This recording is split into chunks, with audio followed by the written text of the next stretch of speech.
ஒரு டேல 16 hours ப்ரேயரில் இருப்பாங்க. Daily 16 hours. காலையில் 4 மணிக்கு எந்திரிப்பாங்க, சாயந்தரம் நைட் 9 மணி வரைக்கும் ப்ரேயரில் இருப்பாங்க. அதுலேயும் பெரும்பாலும் ஒரு 10 பேரோட ப்ரேயரில் இருப்பாங்க. கூட்டு பிரார்த்தனைன்னு சொல்லுவாங்க. ஸோ அது கீழே நான் ஆஃபீஸ் வச்சுக்கணும்னு சொல்லிட்டு, ஏன்னா அந்த வைப்ரேஷன் எனக்கு அந்த வீட்டில் எங்கள் அம்மா ப்ரேயர் ஒரு பெரிய வைப்ரேஷன். இப்போ நான்லாம் இந்த நிலைமைக்கு இவ்வளவு சந்தோஷமாக, இவ்வளோ ஹாப்பியாக, இவ்வளோ வசதியாக நான் இருக்கிறேன் அப்படின்னு சொன்னால் அது என்னுடைய உழைப்பு மட்டுமல்ல, என்னுடைய உழைப்பு மட்டுமல்ல.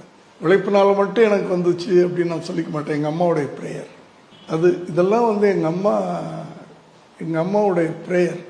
என் பிள்ளை இன்னைக்கு இந்த நிலைமையில் இருக்கிறார் அப்படின்னு சொன்னால் நான் அப்படி தான் எடுத்துக்கிறேன். எங்கள் அம்மாவுடைய ப்ரேயர். ஏன்னா விஜய் பெரும்பாலும் எங்களோட படுத்த நாட்கள் ரொம்ப கம்மி. அவருக்குன்னு ஒரு ரூம் இருக்கும், ஆனால் அங்கே படுக்க மாட்டார். எங்கள் அம்மாவோட தான் படுப்பார். ஆச்சின்னு எங்கள் அம்மாவோட தான் படுப்பார். ஒரு நல்ல பழக்கப்படுத்திட்டாங்க எங்கள் அம்மா. 2 பேரும் ஒரே கட்டில் படுப்பாங்க. அப்போ இவர் தலானி கடியில் ஒரு சின்ன பைபிள், இவ்வளவு சைஸில் பைபிள் வரும். அந்த பைபிள் அவன் தலானி கடியில் இருக்கும்.